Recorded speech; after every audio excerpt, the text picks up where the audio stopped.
having a practice really anchors me. Truly knowing that there are a few people I can completely count on in the most broken and painful moments.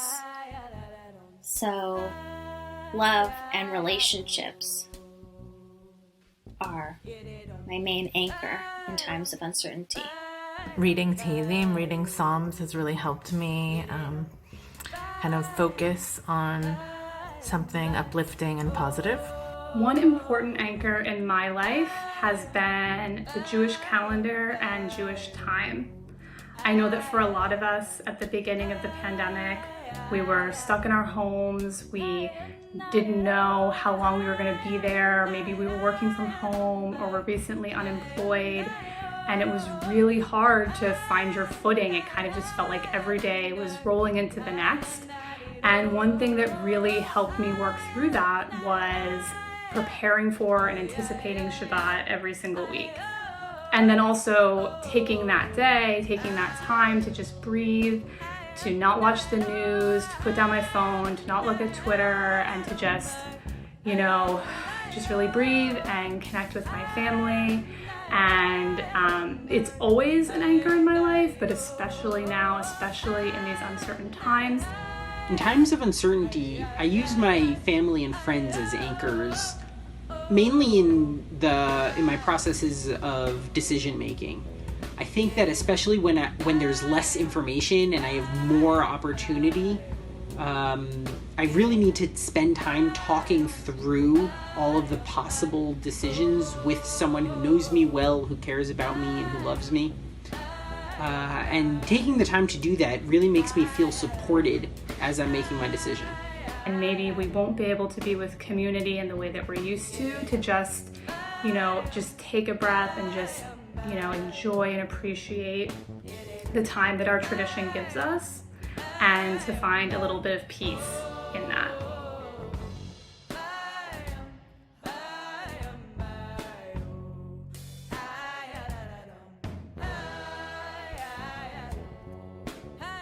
I think that times of shattering are actually times to take stock and rebuild. They're a chance to accept a new situation that you find yourself in and dive in deep without really knowing exactly what's going to happen. I think one blessing that there is in shattering is that something can be built from the pieces that we pick up. When Moses came down and saw that the Israelites were building a golden calf and he shattered the tablets, it kind of gave us the opportunity to kind of search out the world, to learn the tablets and put them into our hearts and souls. I think we can find positive aspects within times of uncertainty, and I've certainly learned to appreciate the little things that I may have otherwise taken for granted: family, health, and consistency of routine. When there's uncertainty, it means the old rules don't really work or apply anymore. The map, or the sort of the guide is sort of been blown to pieces, but I tend to also enjoy the aspect of sort of redesigning the map, if you will, and kind of creatively thinking about the openings and the possibilities that have only been allowed to happen because of the uncertainty. So we could really find the benefit and the silver lining, if you will, in things that are, or times that are uncertain, because it does demand creativity in a way that rules, a map, does not. I think of my entire life as an outcome of living in a kind of post-shattering reality. Because of the shattering of the Shoah, because my family scattered from their roots in Poland, because of my parents' pull to live in Israel, that's how they met, and that's why I'm here. And if there hadn't been a shattering, I don't believe that their worlds would have intersected.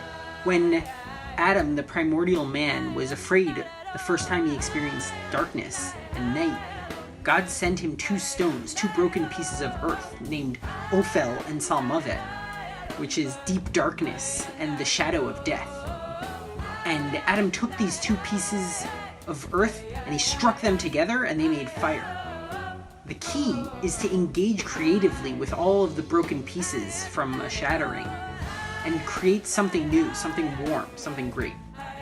I think, at least for me, one of the most painful aspects of moments of shattering and lost expectations is the feeling that I don't have control over my own life and my own circumstances.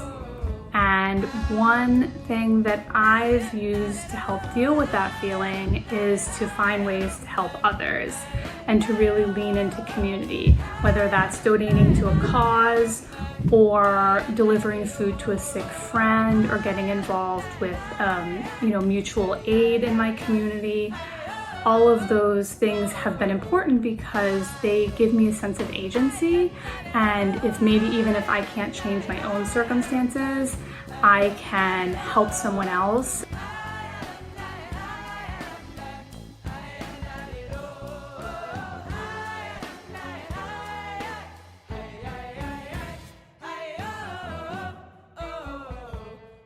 In many ways, all of parenting, all of raising children is building an idol to false certainty. We tend to think that if we expose our kids to certain experiences, ideas, values, that we can shape who they will become. But I think that's really a golden calf to dismantle and to let go of. Yeah, I have built some idols to false certainty. I think every morning when I wake up and I just take my phone and start scrolling, I think that's my false idol to certainty. There's so much going on in the world outside, and I think I have anxiety.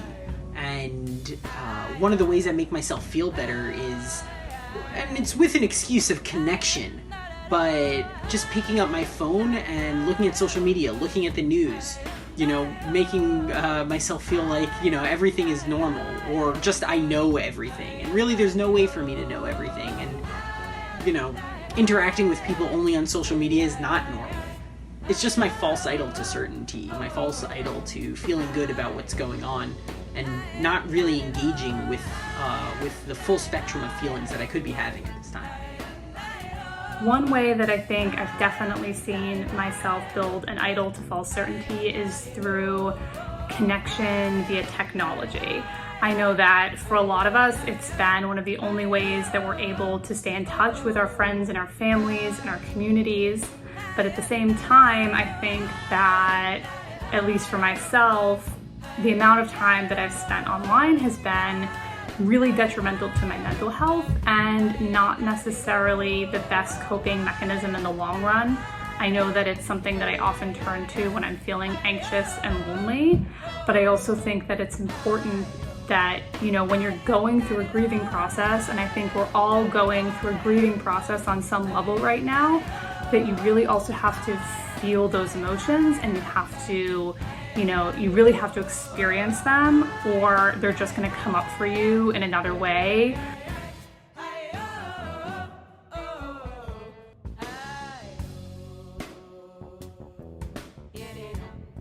I think one of the most difficult things about living through a time of uncertainty is our inability to plan for the future.